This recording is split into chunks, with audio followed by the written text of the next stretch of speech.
Now I got to cut that out. I don't want anybody thinking Katie slapped you around. She does. She does. And she did.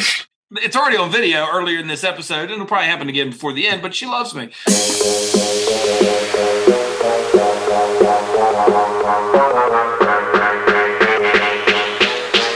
been a while, but welcome back to the Interim Era. My name's Matt C. I've got Mark Palmer with me as always. Mark, what's up? Hey, how are you? Doing well. Awesome. I got nothing else. Got nothing else, just doing well. Doing well. Well, I know it's been a rough year for us. I think we're both doing a little bit weller now. But well, hold on. Like I brought that up with Tara the other day, and since we're doing a wives episode, I'll represent her. Yeah. Wife's episode.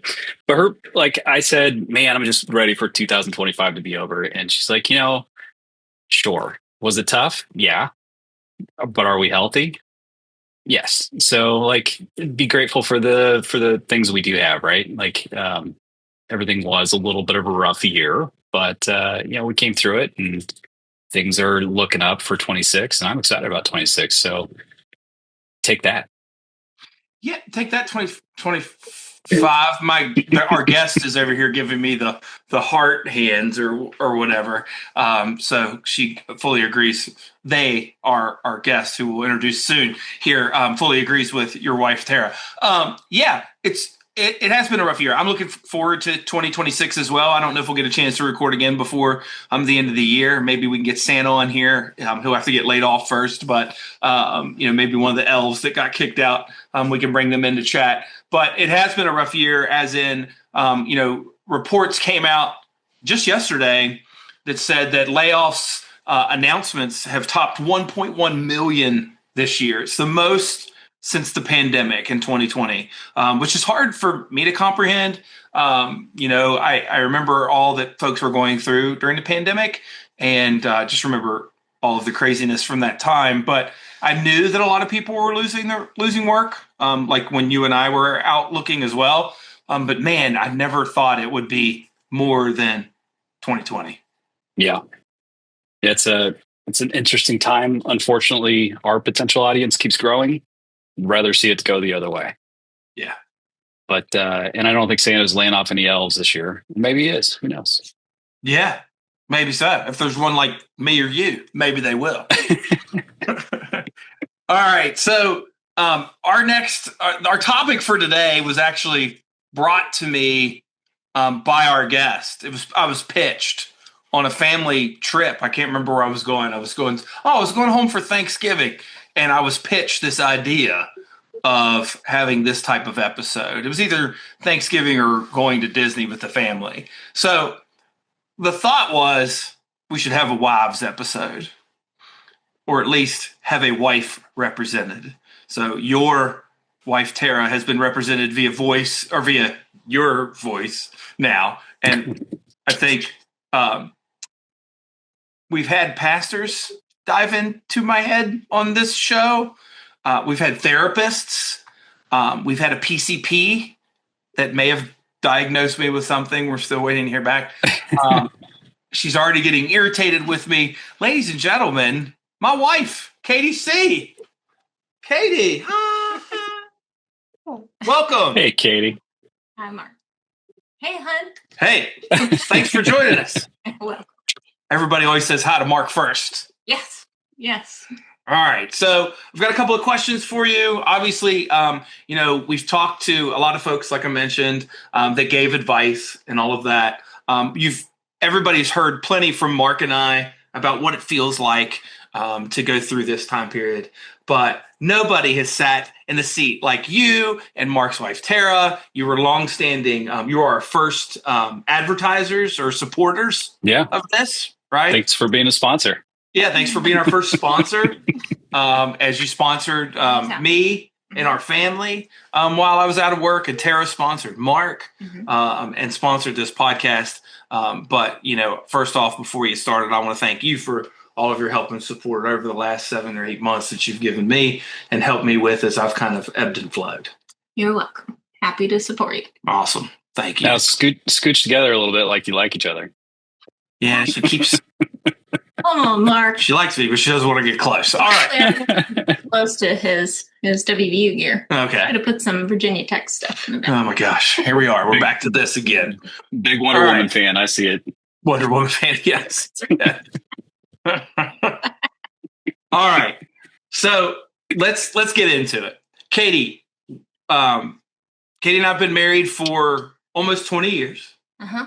Yes. We've been together for 24, almost 25 years. Well, 24, almost 24 years. Yeah, 24 years. We've been together for a long time. Time flies when you have fun. Yes, we're having a lot of fun. Yeah. And she's been through a lot with me. Mm-hmm. How would you? With me. And yeah. But how would you say this time period, my interim era, has been compared to those others? And what was it like over the last 7 or 8 months? Well, I would have to say that in my experience with Matt, he somehow falls into lucky situations and his luck just stalled during this time. That was something that I think it didn't seem like it would take so long, but it did take a long time. And I know that through you with your need to have things happen quickly, right? And this didn't happen quickly. And so just trying to, watch that kind of era unpack, right? Because it was a lot. It was very intense at first, a lot of emotions to unpack. And I think I said a couple of times, just feel your feelings. It's okay. But, some therapy helped, I think. But, you finally started to get settled in. And I'm really grateful personally for Mark for doing this webinar with you, because I felt like you needed an outlet and something to be able to keep your creative juices flowing. So that helped. I could really see, there were some very sad, almost dark feeling times for a while, right? In those first few months. And, this podcast was something that I hope Tara felt the same and noticed something similar, but it was good to see something, bring a little bit of spark until finally, recently, you have found some work. Yeah. And Katie was the first one that really, I mumbled a podcast one day, and all of my, ups and downs over the first few days and weeks since the transition. And Katie was the one that said, no, do that. You should do that. Do a podcast. Do it with Mark. Katie's Mark's biggest champion outside of his family. So hi, Mama Palmer. But, she was the one that pushed for it. And, we had some spits and starts, and then we found this, and I think it really latched on. But, I'm very happy that she pushed us into this and continued to push us to do these, because, you do have those ups and down moments, and sometimes you don't even feel like talking to your family, let alone getting on and talking to somebody else and being very open and real and raw about what the feelings feel like. So, obviously, Mark, I'm very grateful for you for wanting to do this, and for Katie for pushing us into it. Oh, well, I definitely can't take all the credit. Mark has certainly done. He does all this heavy lifting, and then he, I just show up with talk every episode. Well, so Matt, Katie's absolutely right. You've always been very lucky, but I think it's partially because you've been very brave with decisions you've made. So you've looked for opportunities and you've taken them, and I think that's very commendable. Nobody's luck runs forever. So and this is not a luck market. So as a lot of people, and it has nothing to do with really anything, luck or talent or even connections. It's just the U.S. economy is really screwed up right now, and it's just tough for a lot of people. So, plus we're going through like a second industrial revolution with the advent of AI, or the prevalence of AI, and everybody's trying to figure out where they fit in the world still. So, we'll see a lot of changes, probably similar to this, in the next 10 years. So it's going to be an interesting ride, but like you always do, keep your heads up, and create opportunities where you can find them. Yeah, absolutely. And I think that's, when Katie says lucky, I think I've always been able to look further into the future and see things around me, right? So see not only opportunities for me to grow and maybe bet on myself, but also, been in organizations that I can feel based upon the way things are going, whether if it's, hey, we've had our best quarter ever. Well, cool. What was better than last quarter? We don't know, but we had our best quarter ever. And I'm like, this is not good, right? And being able to see that, hey, I better start poking around. That way, if things, do kind of change and shift here, I can get out before things shake too much. And I've done that before. Mark, you've watched me do that multiple times. And I think that's where the luck comes in and some of it's strategy as well. I think that's why when this did happen and I told Katie, she was like, what did you do? How did you not see this coming? Like, what happened?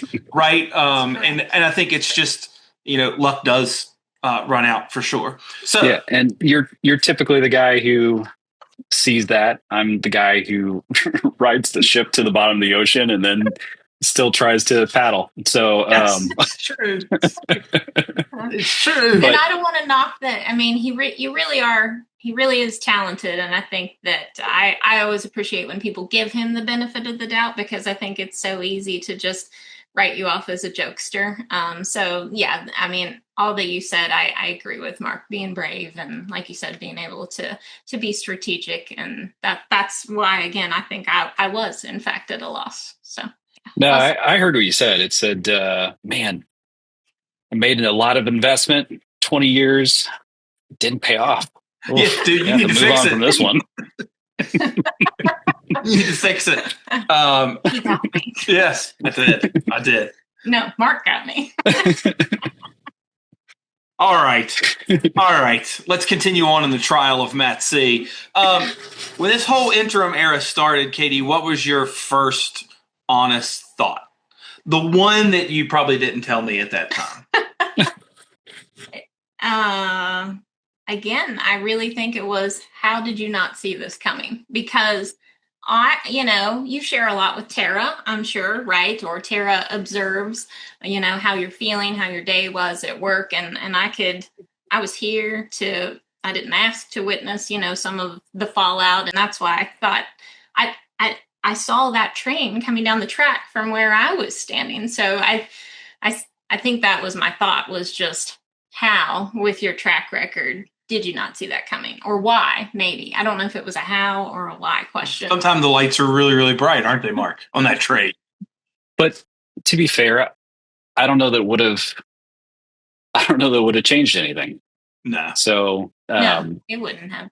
It was still a layoff. It wasn't like there was you can't really control the timing of that, but you can't control the timing of finding the right next move either. So I think my thought more so was for Matt, because when he feels passionate about the job and the people, I mean, he is almost too passionate sometimes. And then, so there was so much to emotionally untangle when that happened. So that was my question of the why and the how, because, I think when you can see something coming down the track, as you've done in the past, then you start to detach yourself ahead of time. But there was no detachment, no kind of, this is coming and maybe I should start to, pivot and look for other options. So, we had to address all of those emotions and feelings with him and for him at that time, rather than, yes, I did see that this was coming. There was nothing I could do, but, I've already started looking, or, I've already said, I hate you. Thanks, guys. Moved on in that capacity. Already paid $1,600 for a new resume. That was years ago. But I think some of it that plays into it too, and why I got caught up in it too, is I really didn't know what I wanted to do next. Right. I can feel this chapter closing. And like, I felt like, hey, I've made it to a spot to where I want to be. Whether it's not maybe not the company, but the sector, the level, it was a pivot for you. It was. And I'm sitting there going, like, even in the, the months after this happened, a lot of thinking of, well, I don't know what I want to do. Right. Like, I didn't want to retire. I felt retirement for 7 months, and retirement absolutely sucks. Like, I don't want to do it. Right. It's not good. It's not good for me. It's not an option financially or anything like that. or for my family that drove them crazy. Right. But the more and more I interviewed and all that kind of stuff, the more and more I knew that something different was going to probably be the outcome of this. And it has been. And I think that's probably why I got hung up on some of it too, is because I think in the work that I'd been doing for the last few years, I think that's where I was like, maybe this is not where I want to go. So, all right, Katie, with that, we've talked about this a lot. All right, Katie, you've watched me go through this over the last several months, obviously, and we've talked through this podcast so many times about the ups and the downs. There's a lot of downs. There's some ups. There's a lot more downs after that. So there's a lot of different seasons. What part of this interim era for me has been the hardest for you to watch me go through? Probably you not feeling like you are good enough or worthy enough for, the jobs you applied for, and not good enough as in why were you let go in the first place. So I think that was something you came to us often, about, and it's, you were feeling very low and asking that. And then, so it's hard to watch that. And then you also think about teachable moments with the kids, right? And they are watching these interactions and how you're talking to one another, so that I'm not saying, well, just freaking feel better, Matt, so that's not helping anyone. But for me, it was that, because I think we all have reservations of if we are good enough. And even though I think you have those moments on occasion, as we all do, but it was magnified, and we had that for so much longer in that time. I don't know what Mark's the Stuart Smalley moment of I'm good enough, strong enough. Gosh darn it, people like me. I think people who are good at their jobs or have talent, like legit talent, often feel imposter syndrome. I think that's actually well documented. But when you enter into something like this, and Matt, by the way, I'm saying you're good at your job and you have talent, just so we're clear. But when you enter into something like this, it just exacerbates that whole feeling, that questioning, that imposter syndrome. And all of a sudden you've got proof for something that you may have suspected, whether it's true or not. Like, it's a tough thing to deal with, and you have to kind of parse that. It is. I mean, you go out, like, I can remember the months, before now, you go out to Target in the middle of the day or wherever, and you're like, these people know that I don't have a job. Like, right? It's like I'm at Target in the middle of the day. They probably know I don't have a job. And then it makes you feel bad, right? So, I think there is a lot of that happens. I think having a good relationship and relying on the people that are around you to help you see that. I'm not saying that, I had to rely on Katie all the time to pull me out of the deepest, darkest dungeons, but sometimes she smacked me around too, to say, like, look, dude, like, you've got to get it together. What have I done that unintentionally made this interim era harder for both of us? I don't know. Man, I don't know. Other than all of my pickleball injuries over the last 8 months. Or the bike accident. Or the what? Bike accident. Yeah. It was before your podcast episode where you were given guidance on saying, here's my number range, right? Of the day. I've got to watch my hands. It'll be 6, 7. Yeah, you got to give a number range of how you're feeling. And your timing was bad. He would come at me and say, with this kind of look of sad puppy, lost puppy, I could tell he was at his limit, and I felt for that. But in that moment, I'd come home from work. Our 5-year-old, I mean, she doesn't know how to wait for anything. So, it's mom, mommy, that's going on. And then you got a sometimes moody 14-year-old. And then we're going, what's for dinner? And then, maybe my dad called. And then he says, I'm not feeling good about myself right now. And this is, so it was your timing, I think. And so in that moment, I would say, you've got a good therapist. Let's give her a call, So it wasn't that, like, and I would say, honey, I want to support you.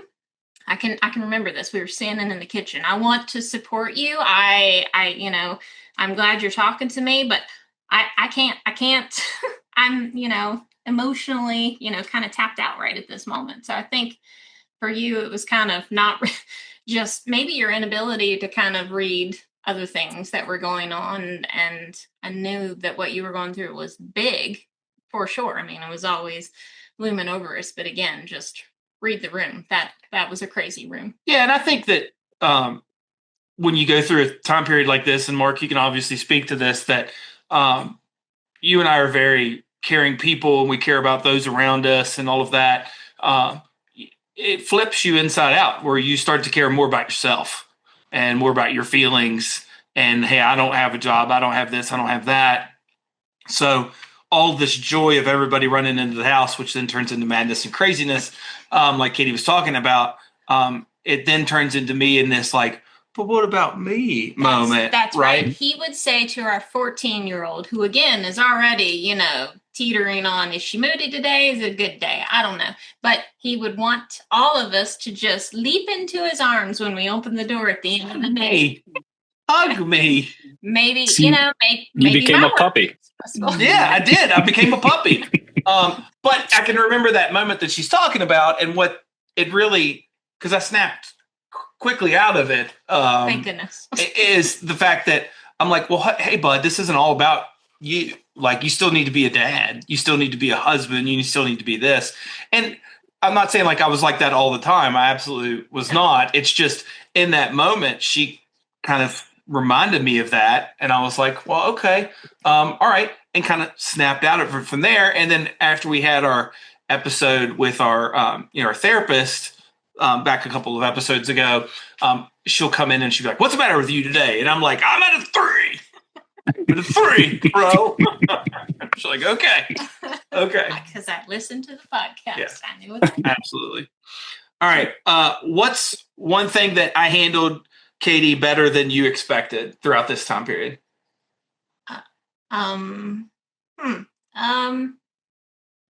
Probably continuing to, make dinner, even though it probably would have been easy to kind of throw in the towel. Like, I know that that might sound kind of reverse 1950s, but it's a big deal. It's a big challenge that I think families face every day. It's probably not the answer you were looking for, but he's become a very good cook, and I'm really grateful for that. So I think that at least, he would find, I think he found still joy in finding a recipe and wanting to try that. So I think I appreciated that, because that was consistency for the family, right? You finding some recipe that you wanted to try. So. Well, it was a task that I could learn and complete, and then and then get joy out of or instant gratification out of the, hey, you did a good job at it. And a lot of that leaves you, right? You have none of that feeling of actually, hey, I'm waking up and I'm going to complete something today. Because a lot of times it's, hey, I'm going to send a bunch of stuff out into the ether and hope that one person out of these 100 that I send out there is going to contact me back. And it's very rare that you get that with being able to kind of wake up or in the evening, be able to produce this meal that's something different that they didn't even know I was making. And then watching them enjoy it was a completion moment for me, even though a lot of it then turns to me being, what do I do then at the end? I'm going, sit and wait and say, was it good? What did you think of it? Was it all right? Should I keep that recipe? Yes, critique me, please. But I think that, because it lends itself to family time, but I feel like you did a pretty good job too of trying to be present with the kiddos. Yeah. So yeah, and I think that appreciated. Grounds for sure. All right, Katie, what if you had to describe my job search personality in 3 words, what are they? Manic, chaotic, and aggressive. Did we? Can you give a few, like an example of each? All right, I'll put it down. Okay. No, that's fine. Manic, aggressive, and what was it again? Chaotic. Great. Those are all. Hire me today. Send an email to Matt@mattccommunications.com and hire me today. Yes. Well, it's that kind of job market. it is a manic, aggressive, and chaotic job market too. So I get it. That if you would like. Okay. No, it's true. Go. Tell me what you I want to know. It started out manic. You were looking all the time, all day long. And, in that time it was, you were desperate to find something, anything. And so it was just, and I feel like when you're manic, you kind of people get kind of this crazed look in their eyes. And he had that. So I'd say that's how it started out. I'd say it was more of a gleam or a glimmer, but manic is fine. Nope. Manic is how it started, honey. And like rabies. Yeah. So chaotic is probably not the best word for you, because the market, was the chaotic part, and learning.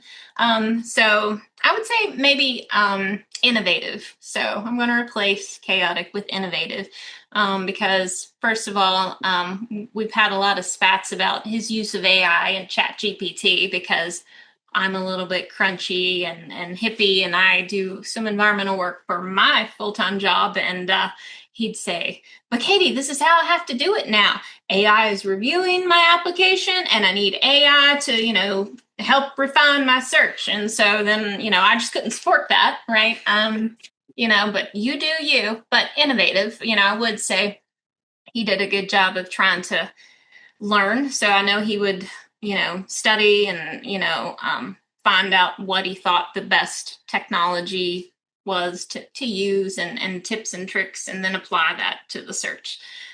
So I think innovative, and then aggressive. Yeah, always aggressive. Because, you just didn't let up. And I appreciate that. It would have been easy to just, go work at Target one day when you were there roaming at lunch. Yeah. I thought about being a mail carrier at one point. All right. I don't think I could rock the shorts. Katie, this is something Tara and I talked about. Did it put extra pressure on you? And how did you deal with that? Because all of a sudden your job becomes immensely more, it's your sole source of income, essentially. So how did you handle that weight? And I know how Tara did. It was just oh, I guess every time they would talk about laying off teachers or cutbacks, or it's just would go a little frantic. So did you experience that too, or? Wow. I didn't experience that as much. There are always times. I'm a good example of someone in the sandwich generation. I know Matt has talked with you a lot about that. So I think my circumstances are a little bit different than Tara's, in that I think I have thought, will this be the straw, Matt being off, will this be the straw that kind of breaks it? And maybe, I'm unable to work full time for some reason. Maybe I need to, help take care of my dad, or something like that. So I think, I felt that pressure. And that might be a little bit doomsday kind of scenario in that situation. So, and then also the work that we do is grant funded, right? So the government shutdown thankfully didn't affect us too much, but we could know, we know know for certain that means that we cannot expect a great expansion of opportunities for some time. So I didn't experience that in the same way that Tara did, but I can only imagine that great pressure. So like I say, it was a little bit different, probably more by kind of personal circumstances.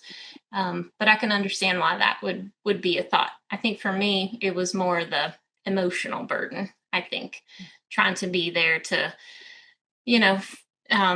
filter it all for the kiddos and then him, and wherever my own personal mental health fell, probably. Yeah.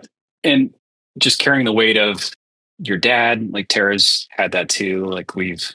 Her dad has advanced dementia, so we've been going through that for a few years now. So it's just a lot to deal with, and then you add this additional complexity. Yes.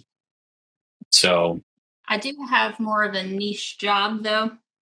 So like, I know we go through this, and I'm not making this about me.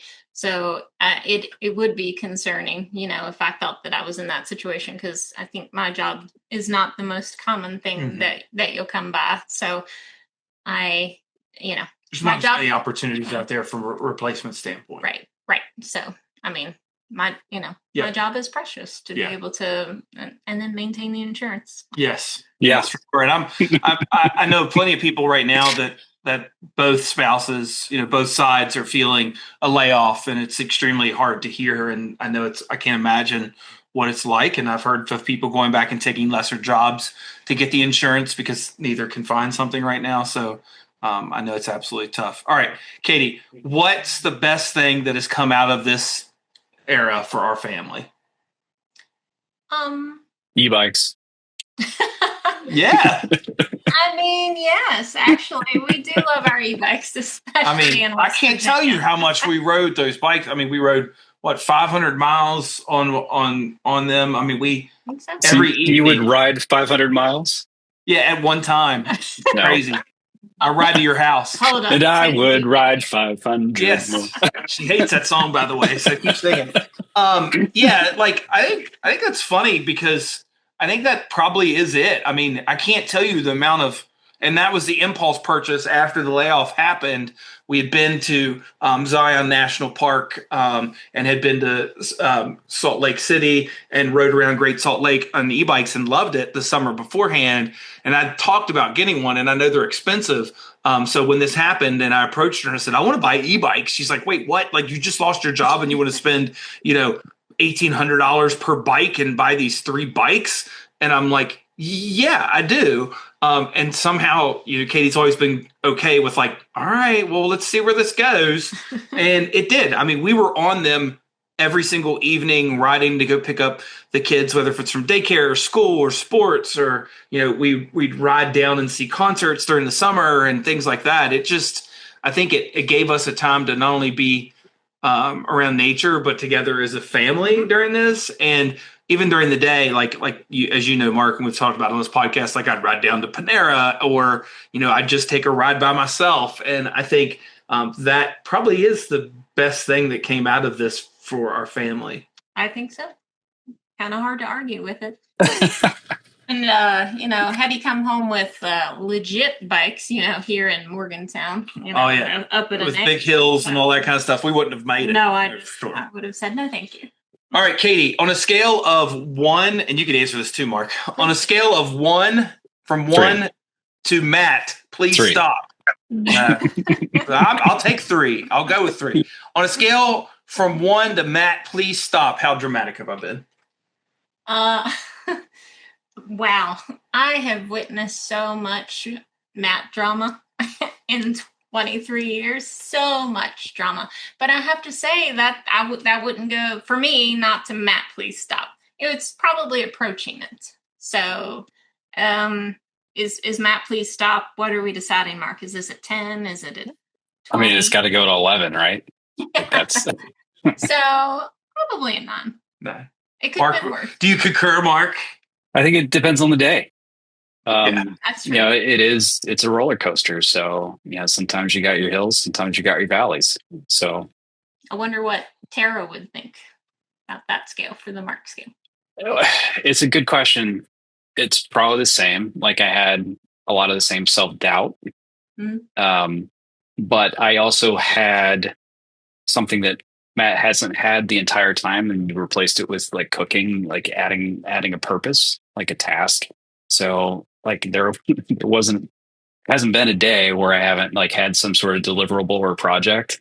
Of course, then I added on. That was probably the most frustrating thing, is I remodeled our bathroom, and so locked us out of there for like 2 months. So hey, I've lost my job, and you can't go to the bathroom. Congratulations. That's survive. A stressful situation anytime. Fear factor 4.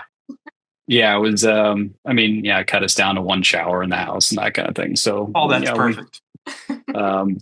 Family time. Plus, we discussed when you're unemployed, you just don't shower. So that's right. Yeah, you don't need to. Yeah, all right. That didn't fly with me. Katie, what is one opinion you have about my job search that you've been holding back because you didn't want to hurt my feelings? I don't think I did hold back. I told you that I hate the use She of never AI. She never holds back. So, I don't really think that I think I would have. I also think I mentioned this, that I would have liked to have seen him end up with something hybrid, maybe with the ability to, take advantage Go of into the proximity to Pittsburgh.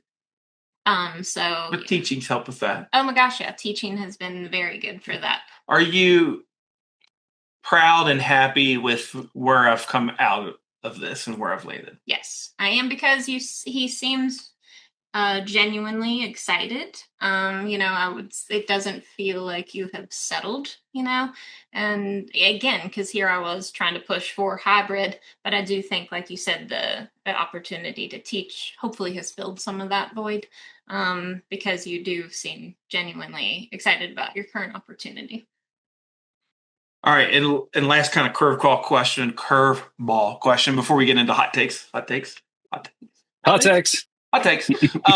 is, if a camera crew had followed us around for the last 8 months, what scene would the producers use as a trailer for all of our chaos? What scene that's happened over the last 8 months?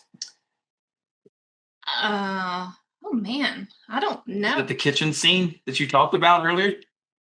It's definitely got to be yeah, probably. Where you're like grabbing me, like, man. Yes, because again, then you got to have our 5-year-old very dramatically standing there, like yelling, wanting something. Mom, and the emo teenager, and then Katie's really good about this because she'll grab me by the arms and Matt, I love you, but you've got to do this, don't you? Yes. Yes.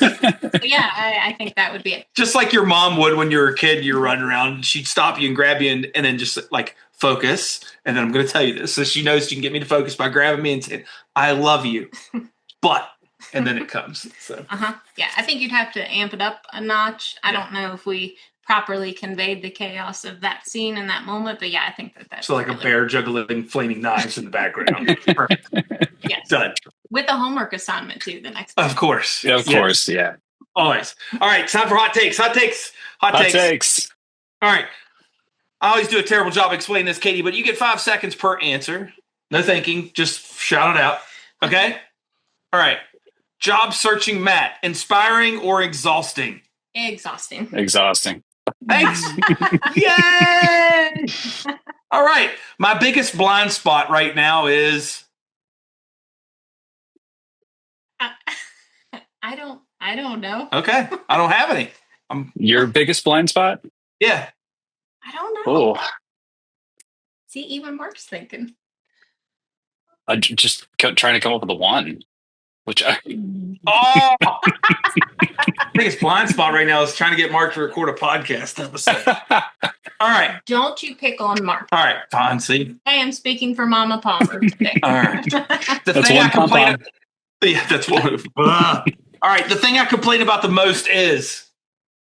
I think the complete flip of absolutely zero work to now this abundant opportunity. Wow, can you believe this? And that brings in the Matt drama. Oh, so it's not complaining. It's just me just... Yeah. He'll come to me, and I could literally be on a work call. And you did that. You said, I got some work from so-and-so. And I'm like, great, good job, as I'm on my work call. So constant.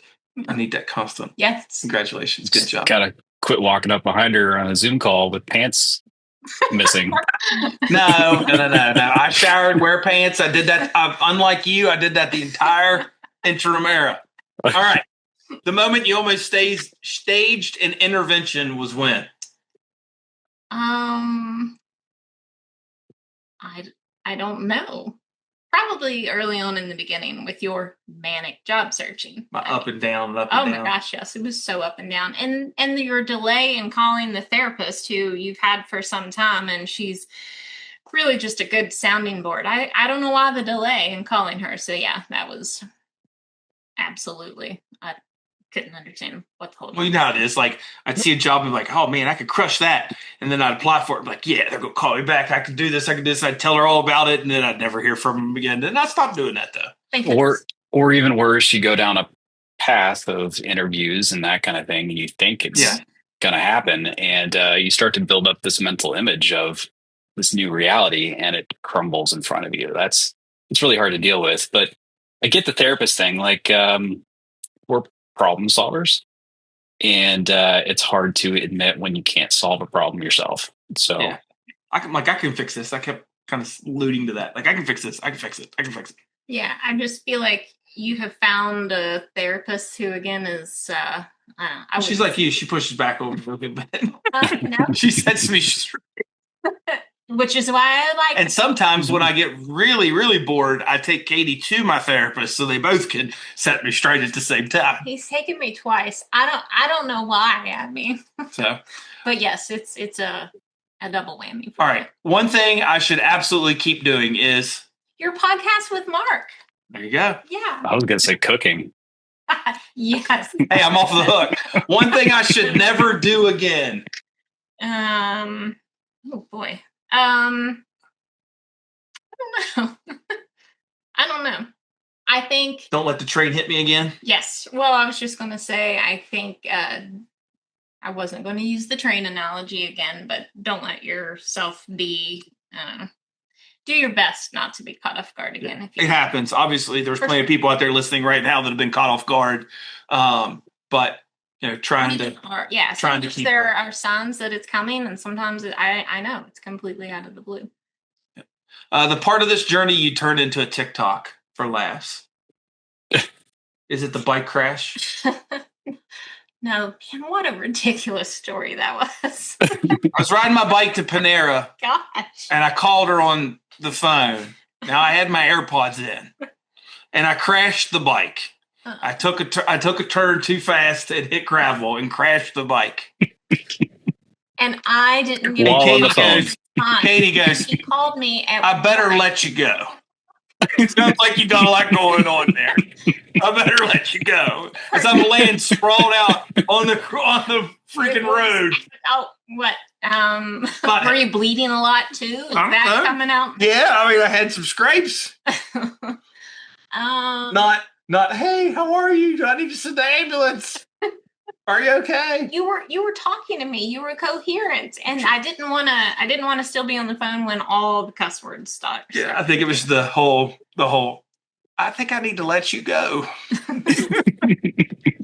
What were you going to say? I don't really think that's. I don't know. I was thinking, did anything exciting happen on vacation? That's kind of what I was trying to think. When we were traveling on vacation. Yeah, not as exciting as the bike wreck. We're gonna have to agree to disagree on that. All right, Katie, your prediction. How does all this? Yeah, go ahead. Hold on. If I could make a TikTok and we had just like the camera crew following you around, it would be all of the cups of soda you've gotten from Panera, just like stringing that all together. I think that would be super fun. Like, they do those an excellent cup snakes at baseball games. It could probably stretch an entire stadium. I call it a refrigerator cigarette. Yes. I've even got the 14-year-old saying, I'm like, I need to go to Panera. I need a cigarette. So I go get a refrigerator cigarette. That's a good one, Mark. All right. What about Mark? What would your TikTok be in this situation? My TikTok. It would probably be trying to carry a pinball machine up the stairs with my dad and just destroying the stairway. Oh no. And Tara just mad the entire time because you bought a pinball machine? She hasn't been mad. I don't think. Maybe. When was the last time you played it? Yesterday. Okay. There you go. See? Which one? Which one? Now we know why Tara didn't join. Were you saying? Were you saying pivot the whole time? Yeah, pivot. No, saying, "Oh my God, this is heavy." All right, love. What is one piece of advice that you would give other wives or spouses that are out there who are maybe listening to this and their spouses are going through the same thing? Definitely don't judge. So when I say things like, don't let that train come down the track again. I don't mean it in a judgmental way, but I think, just try to have empathy for you in the situation, and offer support in the way that you can. Because again, the kiddos and the spouse or the partner have their own stressors that are continuous and ongoing. So, I think if the spouse can again offer that support and know when it may be time to kind of bring in some others, like maybe it's, bringing in a friend, so you can get lunch on occasion, or talking to your pastor, or going to therapy or something like that. But I think, like I say, know that the support that you need to offer, it doesn't have to be all on you. Bring in those resources and rely on your village. Does that make sense? Absolutely. I like that you called it a village. It is. Everyone needs an idiot. Where's my mama, Palmer? I need a Palmer. You know you're what? He knows me. Of course he does. That's why we're here. All right. Well, this has been fun. The trial of Matt C is now concluded. I'm going to send Tara an email with these same questions, and I'm just going to do my own episode where I respond, and Tara's response is to Mark. Yes. All right.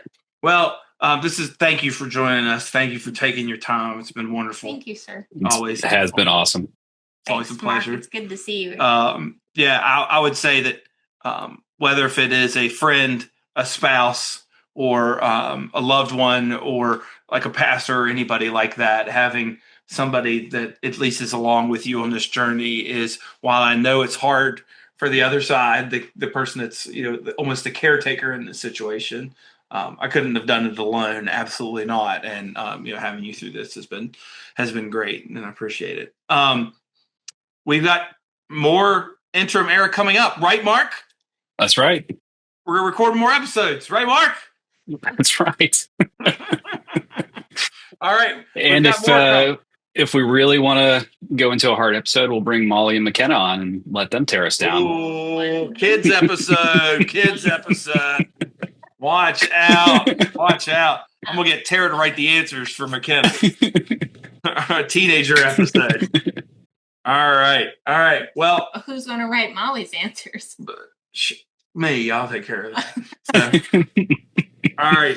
For Katie C. and Matt C. and Mark Palmer, we'd like to thank you for listening to this episode of the Interim Era. Please subscribe and share with a friend. There's plenty of people out there that are going through the same thing. We've done a lot over the last eight episodes to try to help folks through what we learned. But we'd love to hear from you as well. If you have any ideas, shoot us a note on LinkedIn, and we'd love to have you on here. And if we don't talk to you beforehand, we hope everybody has a wonderful holiday season. And because of how slow Mark gets back to me, I'll talk to you sometime in 2026, Mark.